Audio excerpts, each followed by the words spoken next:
welcome back to next another video, and we are discussing this video assertion, reason and statement or objective type question.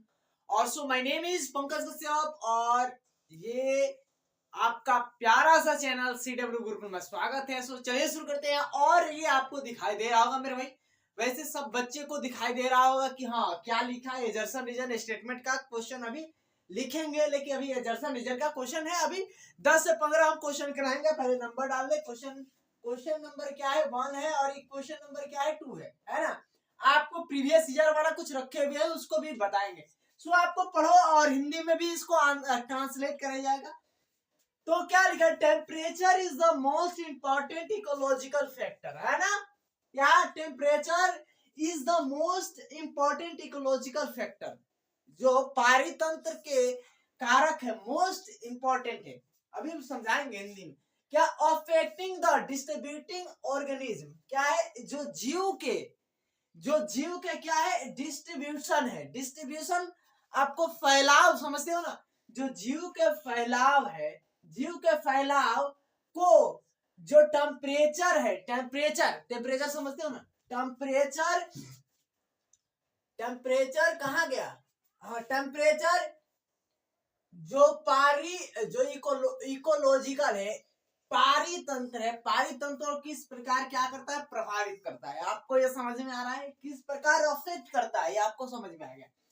यहाँ पर क्या कर रहे हैं, temperature क्या कर रहा है, temperature affect the kinematic energy. Temperature किसको अफेक्ट करता है, काइनेमेटिक ऑफ एंजाइम को, एनर्जी नहीं है, एंजाइम को अफेक्ट करता है ना। एंजाइम को अफेक्ट करता है। And the basal metabolism of organism, और जो ऑर्गेनिज्म के बेसल मेटाबॉलिज्म है उसको भी क्या करता है मेरे भाई, प्रभावित करता है। ये आपको पता है तो बोल सकते हो यस सर, और नो तो नो सर। तो आपको यहाँ पर भी समझ में आ गया कि जो टेम्परेचर है इसकी काइनेमेटिक एनर्जी को क्या करता है, प्रभावित करता है, दर को प्रभावित करता है ना।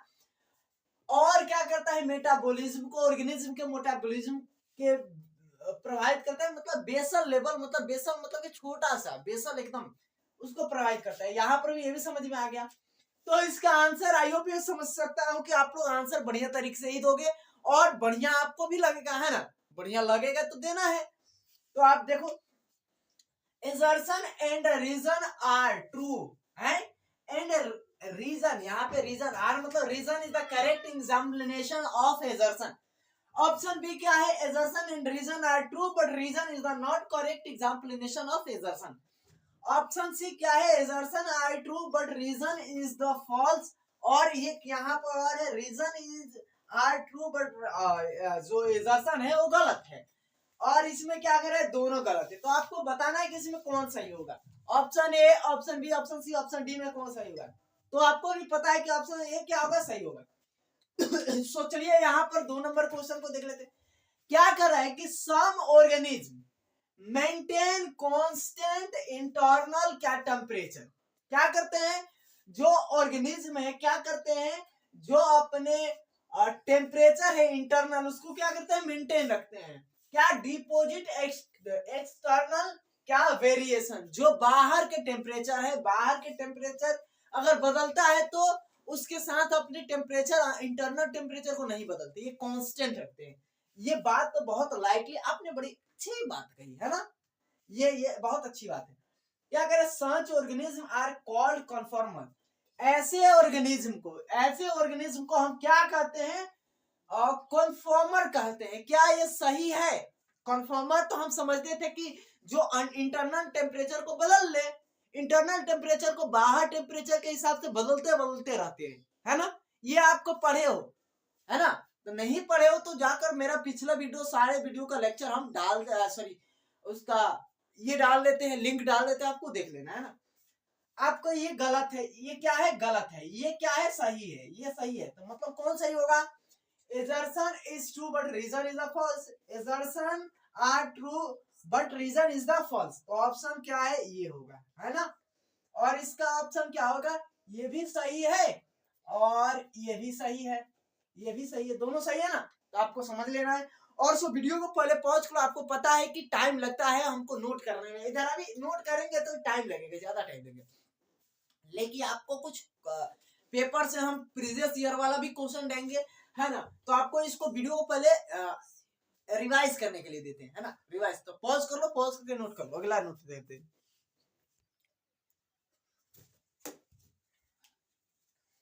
तो चलिए बच्चों देख लेते हैं अब क्वेश्चन नंबर 3 एंड 4 क्वेश्चन को। ये क्वेश्चन हम लाए हैं, बढ़िया है क्वेश्चन, आपको देखकर अच्छा लगेगा और पहचानना है कैसे आंसर किसका है, 2018 का ही है ना, तो आपको ऐसे देखकर समझ जाना है कि 18 का है तो आंसर बढ़िया ही होगा। अभी क्या कर रहा है, द बोलो कैरिंग कैपेसिटी क्या ऑफ एन एनवायरमेंट, है ना, क्या कर रहा है, the carrying capacity of an environment, एक एनवायरमेंट का क्या है, कैरिंग कैपेसिटी क्या है, जो पॉपुलेशन, जो क्या है समष्टि की ग्रोथ है उसको लिमिटेड रखती है, लिमिटेड रखती है, ये आपको भी समझ में आ रहा है देखकर, तो ये क्या हमारा लग रहा है कि सही है। चलिए इसका हम रीजन देख लेते हैं। कैरिंग कैपेसिटी क्या कर रहा है, carrying capacity is the maximum number of individual that the environment can support substantially, जो कैरिंग कैपेसिटी हो मैक्सिमम इंडिविजुअल को क्या करती है, इन्वायरमेंट में क्या करती है, that support substantially करती है ना। इसका अगर बेसिक अगर हिंदी हम बोले तो रुक जाओ साइड हिल गया है, ठीक है, इसका बेसिक हिंदी क्या कर रहा है कि धारक क्षमता अधिकतम, वैसे हिंदी तो इतना ही था, क्या कर रहा है, धारक क्षमता क्या करे, अधिक से अधिकतम क्या इंडिविजुअल को क्या करती है मेरे भाई, सपोर्ट करती है ना, इन्वायरमेंट में, आपको इतना तो समझ में आ गया। अब यहाँ पर क्या कर रहे हैं, commensalism is a relation where one species benefit and the other is harm।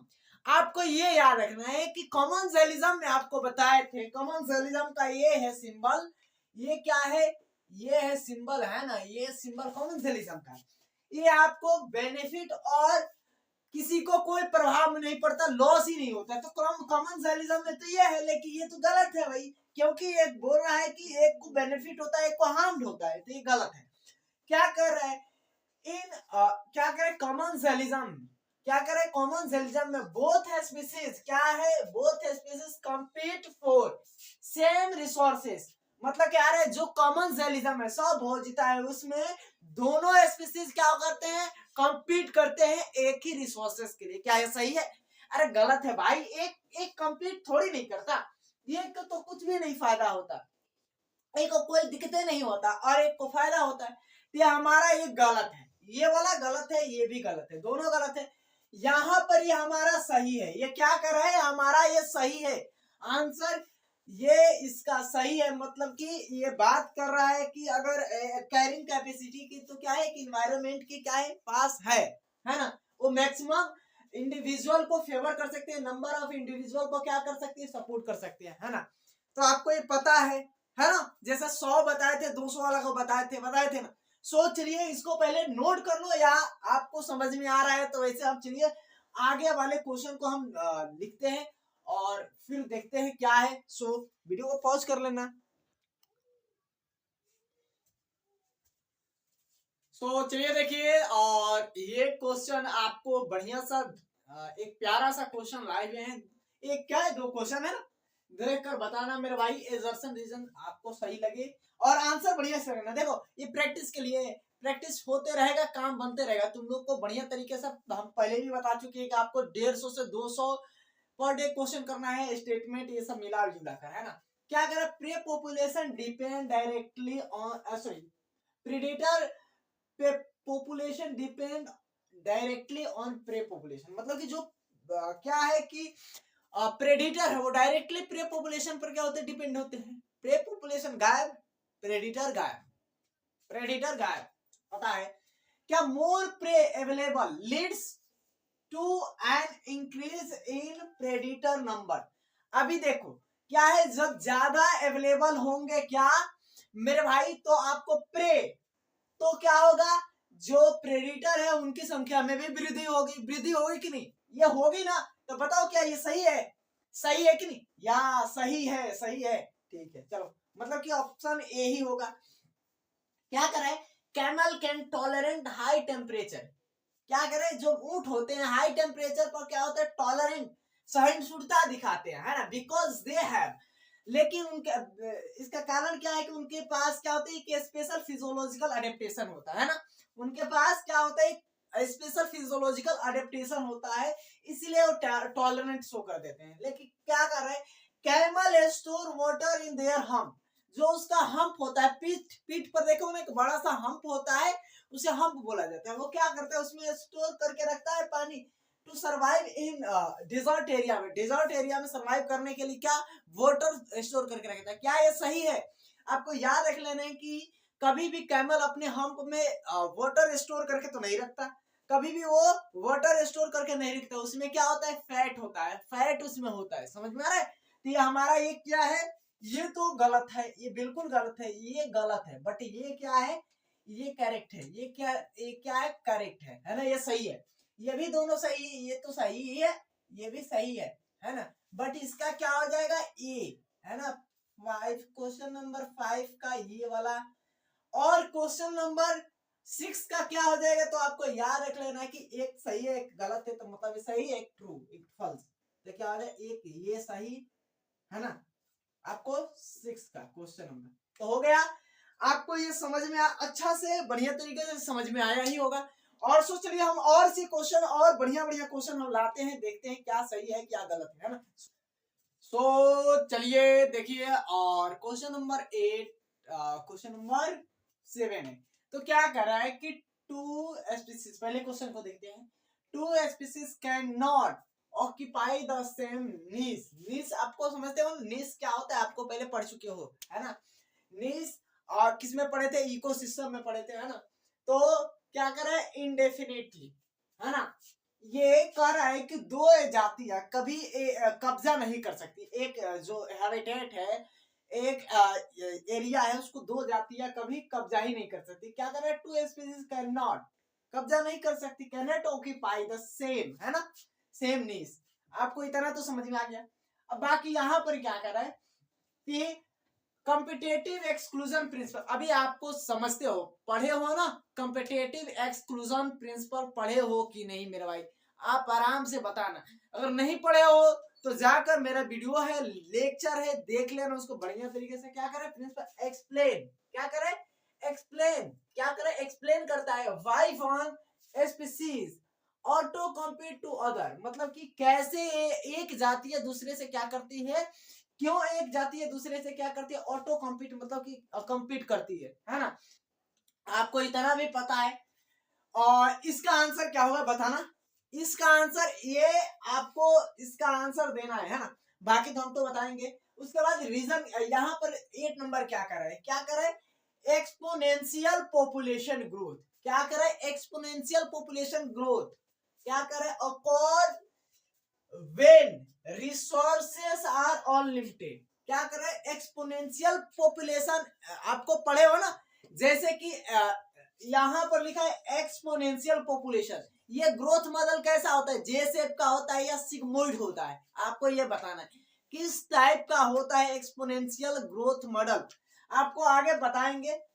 और ये ग्रोथ मॉडल क्या करता है, इसमें रिसोर्सेज लिमिटेड होते हैं या रिसोर्सेज अनलिमिटेड होते हैं, ये हाइपोथेटिकल होता है या क्या होता है, आपको ये सारा चीज बताना है ना। तो वही कह रहा है कि जो रिसोर्सेज होते हैं अनलिमिटेड होते हैं, क्या कर रहा है, इन पोटेंशियल ग्रोथ मॉडल, क्या कर रहे हैं, exponential growth model, exponential growth model नहीं लिखा है कि हम मॉडल आ जा रहा है, द पॉपुलेशन, क्या करे, the population grow at a constant rate are, क्या ये कह रहा है कि जो एक्सपोनेंशियल ग्रोथ मॉडल है उसमें पॉपुलेशन की क्या होती है कि ग्रोथ होती है, कांस्टेंट होती है, at a constant are rate, यहाँ पर लिखा है ना रेट आर, यहाँ पर रेट आर लिखा है, रेट मतलब दर आर से, क्या आपको ये लग रहा है, तो आंसर बताना।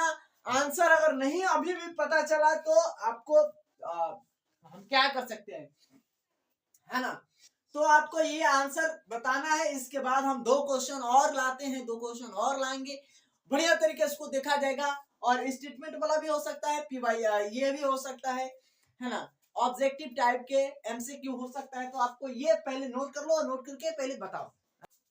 चलो अब क्वेश्चन नंबर हमारा 9 और क्वेश्चन नंबर 10 है। क्वेश्चन नंबर 9 और 10 को बढ़िया तरीके से पहले देखो और इसको एंजॉय करो। क्या कर रहा है कि स्मॉल एनिमल्स आर, क्या कर रहा है, तो यहां पर रेयरली लिखा है, क्या, rarely found in polar region. जो छोटे ऑर्गेनिज्म होते हैं, वो छोटे ऑर्गेनिज्म पोलर एरिया में रेयरली ही पाए जाते हैं। क्योंकि आपको पता है रेयरली इसलिए पाए जाना है कि क्या होते हैं कि छोटे ऑर्गेनिज्म क्या है, बॉडी लॉस ज्यादा करते हैं मेरे भाई, बॉडी हीट लॉस ज्यादा करते हैं, बॉडी हीट लॉस। और ये अगर पोलर रीजन में पाए गए तो क्या होंगे, हीट लॉस ज्यादा करेंगे, फिर इनको मेंटेन करने के लिए नहीं मिलेगा, नहीं मिलेगा तो क्या हो जाएंगे, ताम काम तमाम हो जाएगा। ये पता है क्या करें, they have high surface, they have high surface are to volume ratio causing more heat loss. इनके सरफेस एरिया क्या होते हैं, ज्यादा होते हैं क्यों, क्या करते हैं कि ये मोर देन लॉस करते हैं हीट, क्या, कॉजिंग वॉल्यूम रेशियो में, है ना। तो आपको पता ही है। अब ये तो समझ गए कि ये आंसर फट दे निकल गया कि ये एनिमल ज्यादा पोलर रीजन में इसलिए पाए जाते हैं, ये रीजन है, मतलब इसका आंसर ये ही होगा, इसका आंसर यही होगा। बट ये नीचे वाला क्या करे, conformer can not maintain a constant internal environment. जो कन्फॉर्मर होते हैं, जो इंटरनल एनवायरनमेंट है, इंटरनल टेम्परेचर उसको मेंटेन नहीं रखते हैं, ठीक है, समझ गए भाई।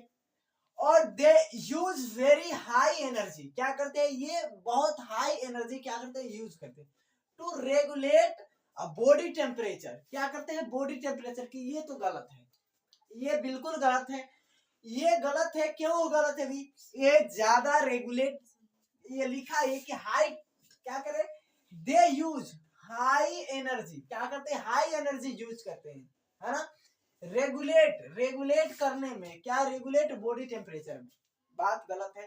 तो आंसर ये हमारा क्या हो जाएगा, ए सही है, बी गलत है, मतलब ये जर्सन इज ट्रू और रीजन इज अ फॉल्स, मतलब कि हमारा आंसर क्या हो जाएगा, आंसर नंबर ये हो जाएगा। तो ये पहले तो समझ में आया होगा, और जब समझ में आया है तो आपको एक मैप, रोड मैप दिया जा रहा है, आपको बढ़िया तरीके से उसको पढ़िए और बढ़िया तरीके से मन लगाकर। और सो आपको पता ही है कि जिस चीज को आप मन से किया करते हो ना, तो वो चीज हमेशा सफल होती है ना। जिस चीज को आपको मन से किया करते हो सफल होती है। और एक चीज और याद रख लेना कि पढ़ाई हो या कोई दूसरा काम हो, अनदर काम हो, उसको हंसी के साथ और उसको एंजॉय के साथ करना चाहिए, क्योंकि वो टाइम बीत गया, वो टाइम निकल गया तो आपको फिर नहीं आएगा, याद रख लेना। तो एंजॉय के साथ कोई भी काम करो तो करो।